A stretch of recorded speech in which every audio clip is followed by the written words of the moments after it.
All right, let's dive into Khmer New Year. We'll be using Wikipedia articles on Cambodian New Year and a little bit about Cambodia to figure out what makes this celebration so special. It's fascinating how Khmer New Year, or Chulchnam time in Khmer, it's like a window into Cambodian culture. Their beliefs, their values, how they live. I'm ready to learn. When does this happen? Usually around April 13th or 14th, just as the harvest season ends. So right before the rainy season. Exactly. Imagine working hard for months and then this feeling of relief, gratitude, perfect timing for a celebration, right? Definitely. But here's something interesting. Other parts of Southeast Asia are celebrating New Year around the same time. Yeah. Not just Cambodia. Thailand, Laos, Myanmar, even parts of South Asia like India and Sri Lanka. They all use the solar calendar for their New Year, and often it lines up with the end of harvest. Wow, that can't just be a coincidence. Right. Makes you think about the history. Could they be connected somehow, like through shared roots, ancient trade, or something completely different? Maybe if we look closer at each celebration, we'll find some hidden links. I think so. But first, let's focus on Khmer New Year. 3 days of festivities, each with its own vibe. Exactly. Each day has a special meaning. They all come together like threads in a tapestry. The first day is called Moha Sankrant. It sets the tone for new beginnings. Moha Sankrant, what a cool name. Is there a story there? Oh yeah, it comes from Sanskrit. That's the ancient language that's influenced so much of Southeast Asian culture. Sankranti means a transition, a movement. Moha Sankrant basically translates to Great Sankranti. Wow, so it really highlights the importance of this first day. Exactly. Okay, so Great Sankranti. What do people actually do on this day? Well, picture this. People dressed up, looking their best. The air smells like incense and candles. Sounds nice. It's a day for cleansing, like a fresh start for body and soul. Cleansing. Tell me more about that. So there's this beautiful ritual with holy water. Yep. People wash their faces with it in the morning, their chests at noon, and their feet in the evening. 3 times a day. Each time has its own meaning, but it's all about inviting good luck into the new year. It's amazing how simple acts, like washing, become so meaningful during these celebrations. It's all about starting fresh, leaving the old year behind. Exactly. I think it's something we all want, right? To shed the old, embrace the new, start fresh, full of hope. Definitely. It's like hitting the reset button on life. Yeah. Okay, so we've covered Moha Sankrant, the first day. What about day 2? The second day is Verik Vanabat. It shifts the focus from personal renewal to something bigger, generosity and compassion. That sounds beautiful. How does that spirit of giving show up during the celebration? Well, during Verik Vanabat, people really make an effort to help those in need. It could be the poor, the homeless, anyone facing hardship. It's a reminder to look beyond ourselves. It's like a reminder built into the celebration to give back and support each other. Yeah, you got it. It's recognizing that true joy comes from sharing our good fortune. And alongside the charity, families also use this day to remember their ancestors. That makes sense. Yeah. New beginnings are often connected to honoring the past, remembering those who came before. Exactly. It connects the celebration to their heritage, paying respect to those who shaped their lives. Families go to monasteries, take part in ceremonies, offer food and prayers. It's about looking back and looking forward, honoring the past, embracing the future. Now we're on the third and final day of Khmer New Year, Verik Longsak. Yes. And this day is all about symbolic cleansing and well-wishing. Interesting. What kind of cleansing are we talking about this time? One of the most striking rituals is washing Buddha statues with perfumed water. It's a beautiful act of purification, symbolizing the washing away of any negativity or past transgressions. It's like a spiritual spring cleaning. Spiritual spring cleaning. That's a great way to put it, especially after all the feasting and celebrating. It's like hitting the reset button on your inner self. Exactly. And it's not just about the statues. It's about purifying your own heart and mind, getting ready for a fresh start. But here's where it gets interesting. This cleansing extends to another group, the elders. Oh, right. I read about that. Remind me how that tradition works. On Verik Longsak, children wash their parents and grandparents with perfumed water.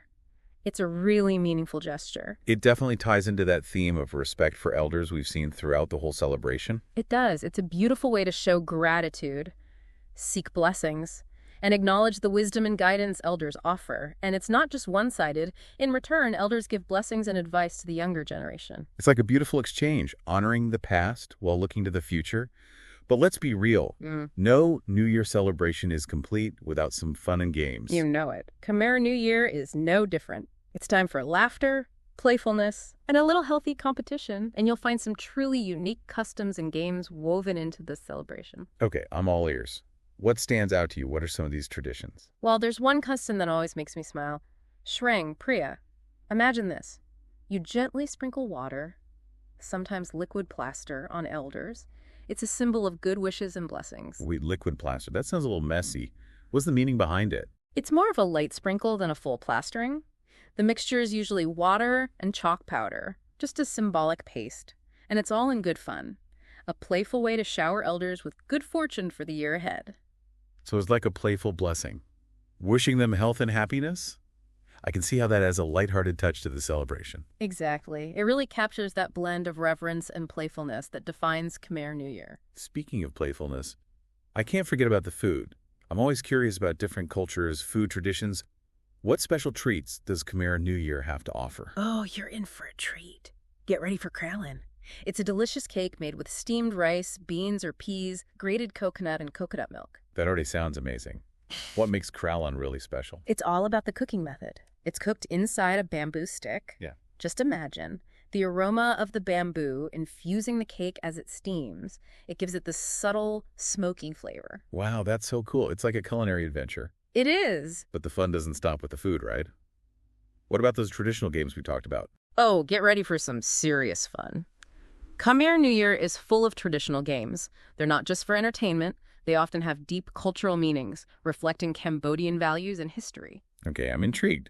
Give me some examples. What kind of games? One that really captures the spirit of the celebration is Chul Chung. Imagine two lines of people, usually boys and girls. They face each other, tossing this woven object called a chung back and forth, and if someone gets hit, their whole team has to dance to get it back while the other team sings. So like a high-stakes game of catch with a musical twist. I love it. It's a blast, and it really embodies the energy and joy of Khmer New Year. But there's another game I have to tell you about, Chap Con Clang. What's special about this one?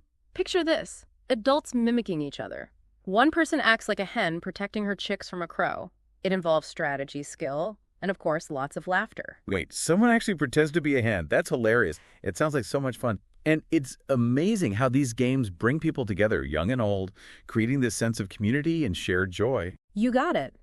These games aren't about winning or losing. They're about strengthening bonds, passing on traditions, reminding everyone of the importance of play and laughter. I'm noticing a theme here, whether it's rituals, food, or games. Khmer New Year seems to be about balancing tradition and joy. Exactly. It's a celebration that nourishes both the soul and the spirit. And this balance is beautifully reflected in one of the most spectacular modern events during Khmer New Year, Angkor Sankrant. Angkor Sankrant. Tell me more about it. Imagine the ancient temples of Angkor Wat as the backdrop for this huge celebration of Cambodian culture, music, dance performances, traditional games, and mountains of food. It's a feast for the senses. Wow, that sounds incredible. It's amazing how these ancient traditions are being celebrated on such a grand scale, attracting locals and tourists from all over the world. It shows how powerful these traditions are. Khmer New Year isn't just a thing of the past. It's a living celebration. It continues to evolve and captivate people. It's a great reminder that traditions are meant to be shared and celebrated. Speaking of which, I keep thinking about how Khmer New Year happens at the same time as other Southeast Asian New Year celebrations. Is there a deeper connection there? Yeah, it's fascinating. We've been looking at all the unique things about Khmer New Year, but similar celebrations are happening all over Southeast Asia at the same time. It really makes you wonder if there's something connecting them all, like a shared cultural thread. Definitely something to think about. Look at the timing, often linked to the solar calendar and the end of harvest. The shared themes, renewal, cleansing, honoring ancestors. Even some specific traditions are similar, like the water pouring rituals. It's true. Each celebration has its own cultural flavor, but they're like variations on a theme. It's that human experience of marking time, connecting with our roots, and welcoming new beginnings. That's a beautiful way to put it. It opens up a whole new area to explore. How did these celebrations change over time? What historical events or cultural exchanges influenced them? Like a big puzzle, and each celebration holds a piece of the answer. But even without knowing all the history, these shared traditions show something deeper. A human need to celebrate life, to find joy in the seasons changing, to connect to something bigger than ourselves. I couldn't agree more. It reminds us that even though cultures might seem very different on the surface, There's often a shared human experience that connects us, and these New Year celebrations are a great example of that. So as we wrap up our deep dive into Khmer New Year, I'm feeling awestruck and inspired. It's been a real journey filled with vibrant colors, ancient rituals, fun traditions, and such rich culture. It really has. We explored the 3 days of celebration, the rituals, the customs, the food, all showing us the Cambodian spirit. Yeah. And we even got a glimpse of those connections to other Southeast Asian New Year celebrations, a reminder that cultures are interconnected. I think the biggest takeaway for me is this beautiful balance that Khmer New Year embodies. Tradition and modernity, religious devotion, and joyful celebration, honoring the past and embracing the future. That's a great point.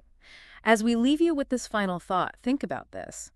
How do the specific traditions of Khmer New Year and other New Year celebrations around the world reflect those universal human values of hope, renewal, and community? Something to think about as you explore the diverse tapestry of world cultures. Thanks for joining us on this deep dive into Khmer New Year. Until next time, keep exploring, keep learning, and keep celebrating the richness of human culture.